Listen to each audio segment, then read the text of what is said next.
You think this chicanery is bad?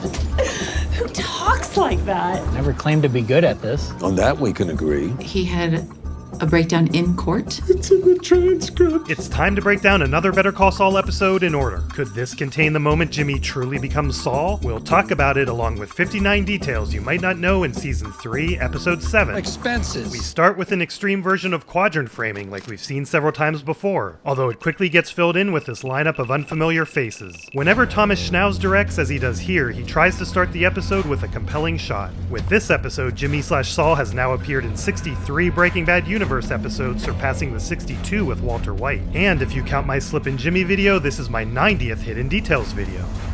So this is the Albuquerque Parks Department, and Jimmy's here as part of his community service requirement from the PPD. One of those situations where you're in an orange jumpsuit picking up litter along the highway. Similar to that depressing short film about the Kettlemans I showed in Bingo. B-I-N-G-O. This is Frank Deal, who you might know from Law & Order SVU. He also auditioned for a role in the last episode. I'm going to guess group leader. Sign that. Can I read it first? It's just a waiver.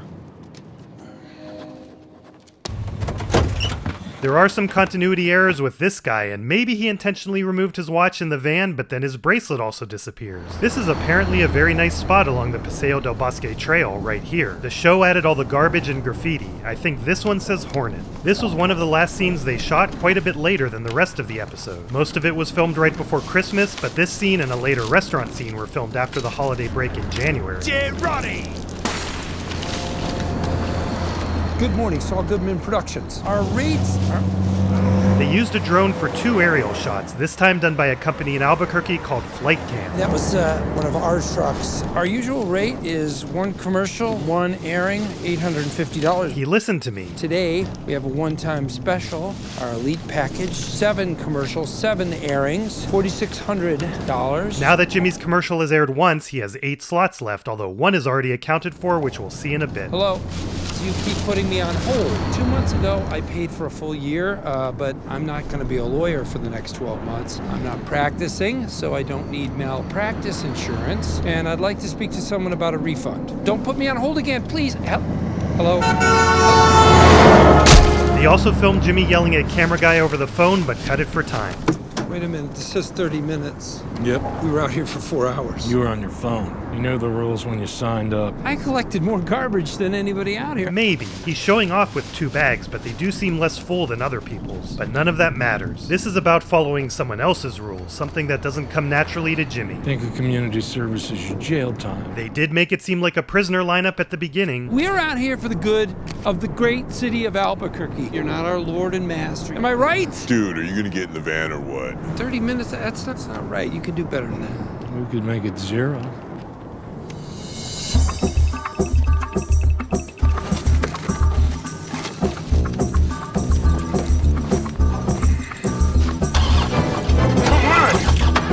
Oh man, come on, let me try it. How is it going to be any different? Yes. The car next to the driver's side is facing the same way, but it flipped from moments ago. So come on down to Duke City Recliners and put your feet up. Mention this ad and get 10% off your first purchase. And cut. Here's the rest of the ad we didn't see. Many businesses use the Duke City nickname for Albuquerque. La ciudad se llama Duke. Although this one, like Duke City Flowers? is fake. In real life, this is the furniture store over on Manal, like Tampico Furniture over on Manal. and you can see that on one of the price tags. I want you to connect more with the audience. Commercial guy dropped the goatee. Also, last time I mentioned he wore Sherry's sunglasses, but failed to mention that he wore Phil's vest and Marshall's hat. Look into that lens and see a friend. This time, the creators said his safari jacket was inspired by both Steven Spielberg from his E.T. publicity days and Rob Reiner's character in Spinal Tap. Jennifer, the costume designer, bought 4 jackets and combined them to get all those pockets. Last looks, roll sound. That is some expensive-looking thick poster board they're using for cue cards. I hope they got those for free from UNM. Action. So come on down to Duke City Recliners and put your feet up. Mention this ad and get 10% off your first purchase. I feel like the first take was better. And cut! Great! great! That's the one! Check the gate! Oh, Jimmy. He's aware of the danger of film artifacts even though there is no film and no gate here. If you've watched my Breaking Bad videos, you know that when film passes through the gate, dust or other debris can enter and get burned onto a frame. You can sometimes see these dark film artifacts in Breaking Bad. Way more common in Breaking Bad are white film artifacts that likely occurred in the process of scanning the film into a digital format. But those days are long in the past. So good! Just very, very great! Very nice. Speaking of the past, he's become a much nicer director than he used to be. You've got 5 minutes to shoot this thing! You're not gonna get a commercial unless you start what I tell you to do! Let's go! I need a change of clothing. I say we strike while the iron is hot. Remember that other offer we discussed? We could bang out 7 more and give you a run that'll make you a household name. Wow, he storyboarded 7 other commercials. Bob really drew these, although he only did 5. You can see them at SaulGoodmanProductions.com. They all say directed by Saul Goodman and client Phil Brady, which is this character's name. Number 6 is called Come On In and Sit Down and has an emphatic you. You. 2 of them were planning to use the wheelchair to pan across a row of recliners. My wife didn't want me to do this one. They say you gotta spend money to make money. I only have enough to pay for the one. I like you, and I want to help. And I already drew all those pages. If you sign up right now for our Elite package, now it's 7 commercials, $500 per commercial. Now that is $3,500 all in. That is the bargain of a lifetime. I don't know. Any chance you could do it on credit? No, I can't. Maybe another time? Let me get your money for this one. We'll make this easier, just split it 4 ways. I'll split you 4 ways. That was a missed opportunity for split this 4 ways. The Jack in the Box sign was so realistic last episode. This one, not so much. We got expenses, man. You don't have expenses. I've got expenses. $445. This is money I've already spent on airtime for that commercial. That checks out. You know what that leaves me with? $100. $104.95. And that's why she's treasurer of the drama club. I don't want to hear another word about expenses. Okay, electric. Oh, to be in 2003 again. I don't know what groceries they were getting for the office, but it's amazing they managed to spend less than $100 for the month. I bought a couple reams of paper for the printer. 162. Although 162 seems expensive. Oh, we needed printer paper. Puts me ahead this month. $3,172. They filmed her doing a bunch of math, but unsurprisingly cut it for time. Although I would like to see it because it doesn't add up for me. What's it to even me up? 1,586. Is she scamming him out of about $200? 1,000. Wow, Mr. Moneybags, huh? So this commercial thing, it's turning a profit? It's TV. How could there not be a profit? You didn't drain your bank account, did you? No. He says with a Craddock Marine Bank envelope in his hand. You might recall this is a nod to the X-Files. It first appeared in this episode co-written by Vince, and he chose the name because his partner Holly is from the Craddock District in Virginia. We saw it in Bali High and also in Breaking Bad. I didn't know. That's Chinese food. Here. No, I got this. $24. That is a 20 and a 5, but there's no way that's Lincoln, right? Keep the change. $1. We can make it 0. We could make it 0. Jimmy loves reusing people's ideas. Getting old sucks. Seniors need someone on their side. Daniel's back for the first time since squat cobbling. He fittingly has a baseball keychain. It might seem like he has a lot of security, but with that 6-digit pin, he could learn a thing or two from Gretchen. Then again, they both let an intruder in. Jesus! What the hell? Tom was the writer who invented Daniel and based him on Mark after his Craig Kettleman audition, so it's fitting that he gets to come back in an episode written and directed by him. I mean, what the hell? How'd you get in here? I missed this, but RockGuy21 pointed out that this scoreboard makes no sense, as a game with this score would never go into extra innings. I started to look for a hidden message that would explain this, but instead discovered that it's just some bad stock art that they turned into a poster. I just want to talk. You mean, like, apologize? Because that's really the only talk I want to hear. With this camera angle change, the napkin and pill switched to different fingers. Can you get more of these? His only remaining souvenir from his brief life of crime is his watch with the band that matched his Hummer. You want me to steal this? I need those capsules empty before they're sealed. I could probably get some samples diverted on an R&D request. So do it. Why? Are you gonna break my legs? How many legs? 2. They got 2 legs. You get me those pills, and I'm gonna pay you $20,000. Despite Mike's later theory, I think this shows us how Nacho got inside. Vince even said this part reminded him of The Big Lebowski. This very quick scene was directed by Adam Bernstein because this little set wasn't built until the next episode, directed by him. I find it funny when some of the bills look great and then a prominent one doesn't. This 100 only says the United States on top, says for motion picture use only, has a weird serial number font, and also helpfully tells us it is not legal tender. Concrete isn't my department either, but his technique looks questionable. Hey, Pop, have a couple of volunteers here. Want to help? I never thought of this, but it's very possible Stacy just wanted Mike to have some I friends. sort of volunteered you for something. At least let the church reimburse you. It's a donation. Tell us what to do. You dump. You got it? Okay. I'm ready. What can I do? I think we're covered. Am I doing this right? Better than he was. Why don't you try using this instead? Excuse me. It's what I get for being sexist. It's for the walkway. It puts down a texture so the kids don't slip when it gets wet. You got it. You're Kaylee's pop, right? I am the very proud grandfather. I'm Anita. Anita is played by Tamara Tooney, who was also in Law & Order SVU with Frank Deal. Wait, he just ruined her texture. Hold the fort for a few minutes, would you? Oh, hey. Okay, there's a lot of things to say here. He's got a silver Game Boy Advance that was a Japan exclusive at the time. The sound doesn't match the game he's playing, nor does his button mashing, and the power light isn't on. And it's funny that he needed to sit in the light because the device has no backlight. This your idea of stealth? I never claimed to be good at this. On that we can agree. That's why I'm here. I want to hire you again. Same terms as before. That means $1,500. I don't want to make the same mistake as last time. You don't want to make the same mistake, then don't get involved with whatever it is you're getting involved with. I'm involved already. I'm not. There was a Christmas party going on next door, and here they had to digitally erase partygoers walking back and forth in the background. It's Nacho Varga.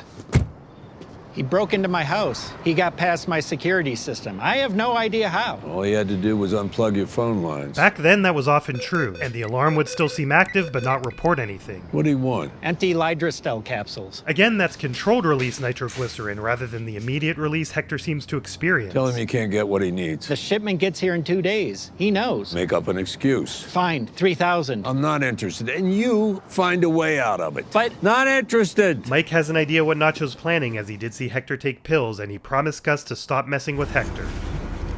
From this view, the building is very recognizable as the IRS building from Breaking Bad. In the reflection, we see some lighting equipment shining on Kim's car.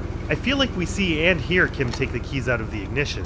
But then they're still there. Of course she has post-it notes at the ready. Surprisingly, this Motorola C115 is a slight anachronism released about a year and a half in the future. We saw it before in Gloves Off, but with a faked screen that was glowing green instead of blue.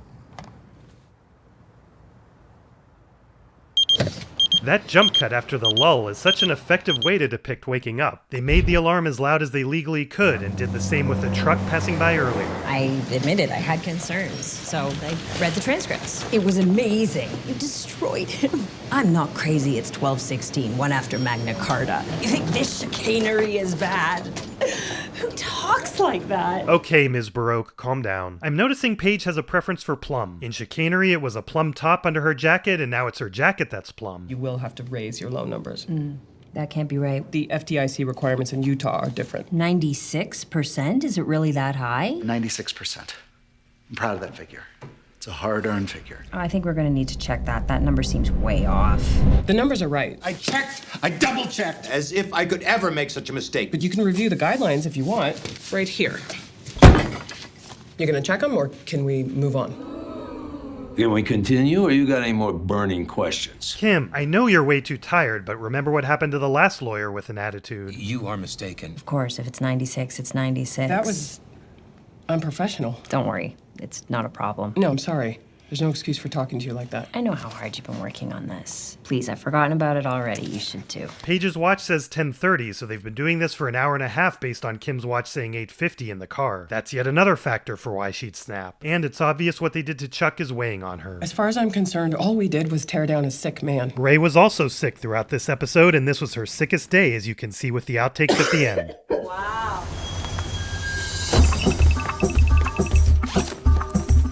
Wow, he's way dirtier this time. Did falling garbage hit him? Get in! They couldn't actually fit the wheelchair into the trunk, so they cleverly cut to this angle where you can't see that the wheelchair was removed. It doesn't sound good. Come on, come on. on. I think you're flooding it. I'm not flooding it. Overcranking it. You're gonna flood it, man. I'm not gonna flood it. God damn it, see, you flooded it. Maybe we should catch the bus. Once again, Sherry has the good idea. He drained the battery. Can you not talk about something you know absolutely nothing about? That's rich. Check the gate. There's a bus we could get in. I just need to think for 1 minute. This shot was inspired by this shot from The X-Files. We're taking the bus. Later, he'll tell Kim. Then it came to me. We're taking the bus. Smart. It's pretty clear the wheelchair's still gone and those cue cards seem to come out of nowhere. Film crew. That was improvised. Hold up the bus. And I don't think the bus driver cares. See that? Fender Stratocaster signed by Richie Blackmore. Richie was a founding member of Deep Purple, the band who did... And this guitar is an anachronism because the Richie Blackmore signature Strat with Seymour Duncan branded pickups didn't come out until 2009. You know who that is, right? Someone no one's ever heard of? Richie Blackmore. Deep Purple. Another brick in the wall. Oh, I weep for the future. I weep for the future. We have a problem. Them.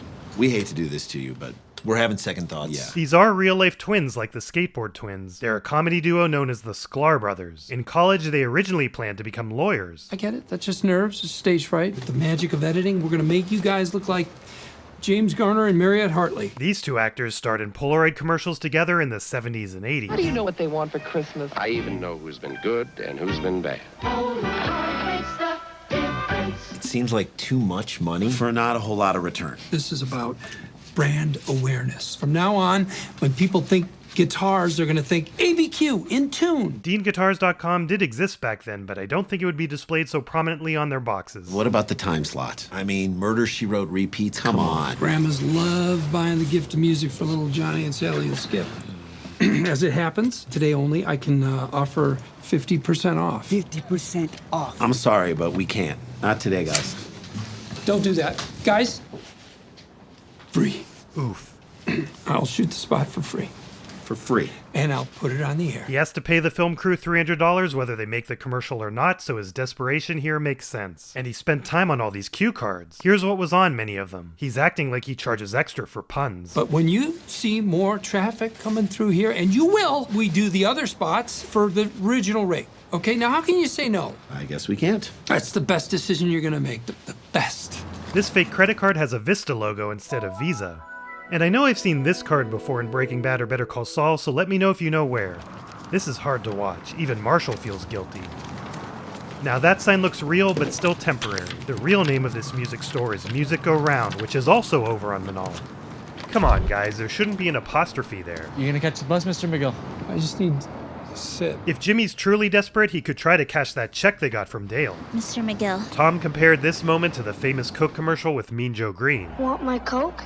It's okay, you can have it. It's okay. Okay. Makes me feel good. Coca-Cola as life. Have a Coke and makes me Joe smile. That's serious. You earned it. But you're losing money. We'll see. Leica Mobile is a real company, but not founded until 2006 and wasn't in the US until 2013. It was so windy that they almost didn't get this shot. They stabilized it in post, and you can tell by the warping that results. I gave all of Alan's clothes a last wash before driving them over to Goodwill. I cried, but once it was done, it felt good.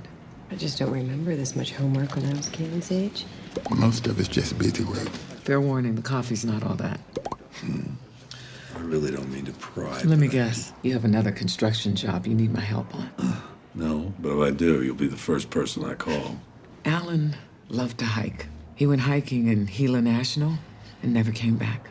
They found our car, but they never found him. And I don't know if he slipped and fell or had a heart attack or met someone who didn't like the way he looked. There's another possibility. Tell them that you need a new dust filter for a Hoover Max Extract Pressure Pro Model 60. Maybe Alan was the former identity of Lance. Much later. Alan. No. And even after all these years, not knowing how he passed or where he is, I wish it didn't matter. But it does. I do assume you've watched Breaking Bad, but just in case you haven't finished it, here's a warning to skip the next 10 seconds or cover your ears now. Dealing with a disappearance is exactly what will happen to Stacy and Kaylee, and what could have happened with Lydia. Promise I don't disappear. It makes even more sense Mike would be convinced by her argument. Hello? You make the deal? Not yet. Why?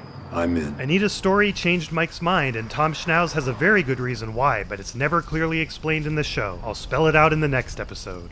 Chairs, that's a good idea. Jimmy wears a lot of green in this episode, and in Breaking Bad, that's a symbol for money, among other things. It's pretty appropriate for the theme of this episode. Peter Gould described this episode as Jimmy losing his mojo. He gets knocked down, keeps trying all his old moves, but nothing works. Hey, let's get out of here. Once again, that's a digital sky, but when increasing the exposure, it looks pretty fake. Look at this guy. It's Alfred Hitchcock in a rented toupee. We're back at Vintage 423, the bar we saw in seasons 1 and 2. Jimmy chose this because he wants to recapture some magic. Originally, this was written to be by the pool since that's where their first kiss was, but they realized this would be a bad idea to do in December at night. They learned from the bad Sabrosito experience, so instead it's inside and echoes their scamming of Ken. And again, are they not worried about running into him? It does look like the waiter waits for a cue before walking. Start charging this card instead of that other one. Yeah, you got it. You're not maxing out your cards, are you? He is. Of course not. He's a fool. Look.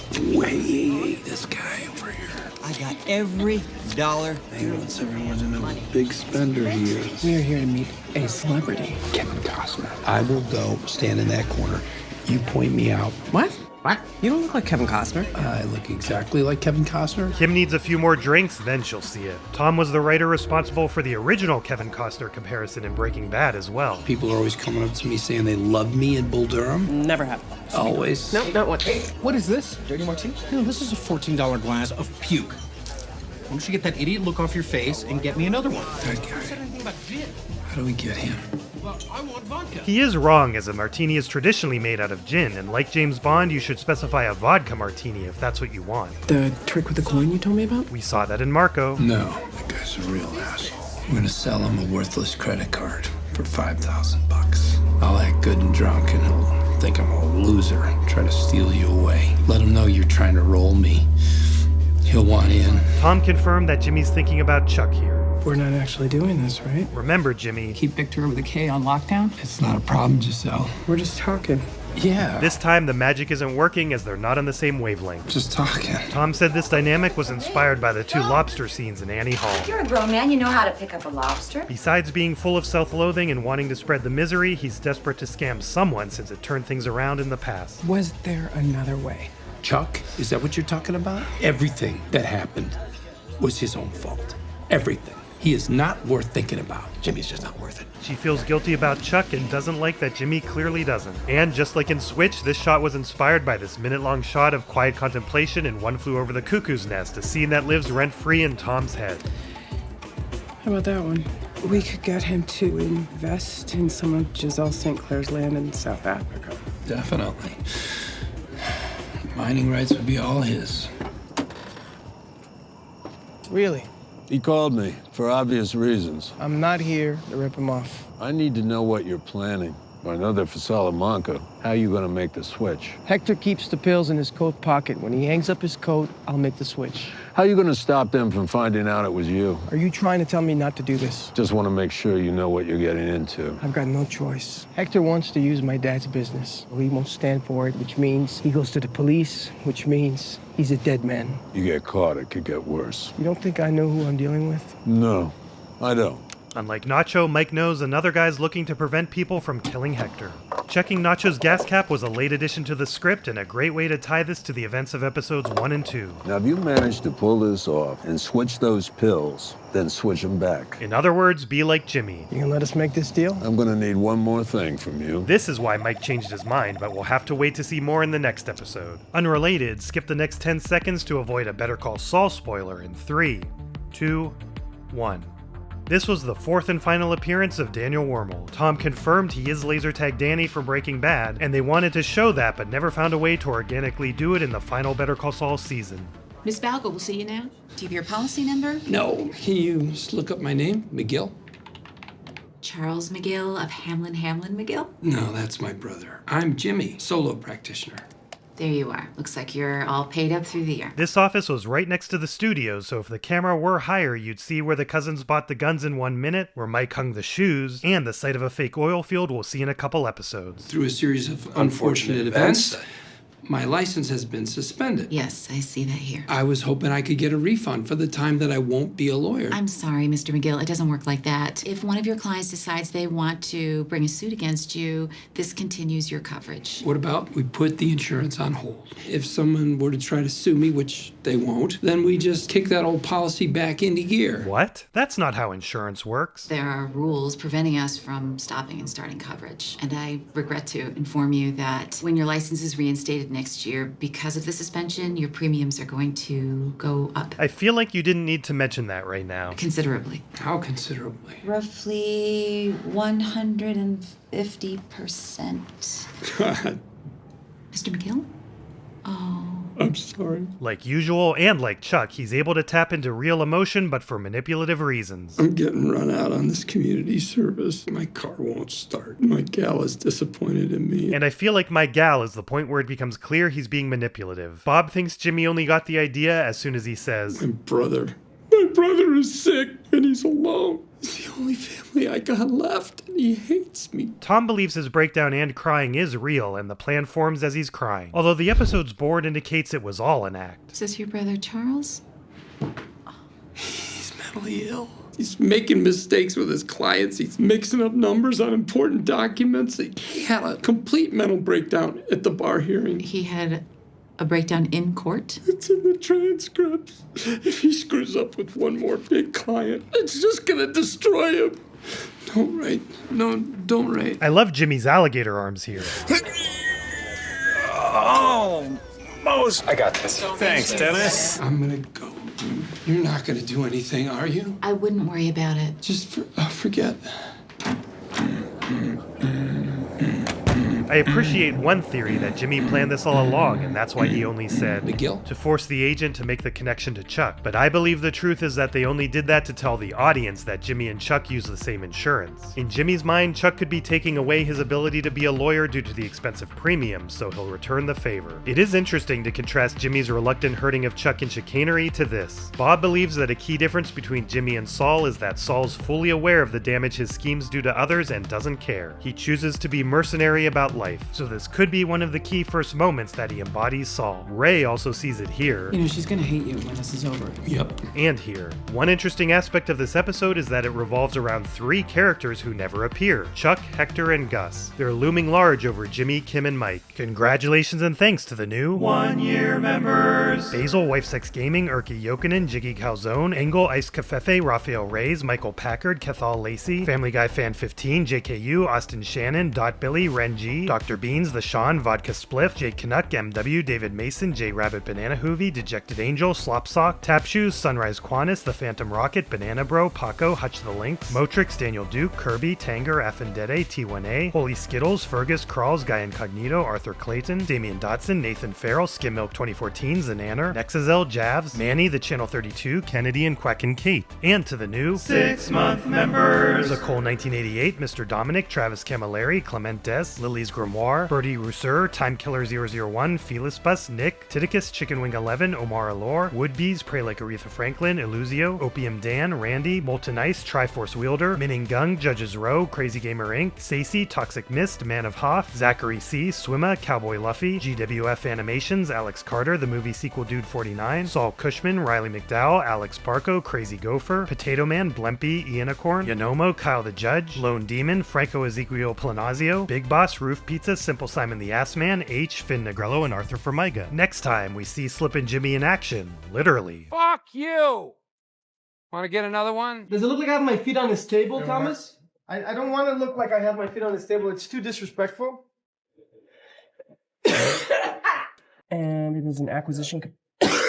Wow. Have a good and thanks me, Joe.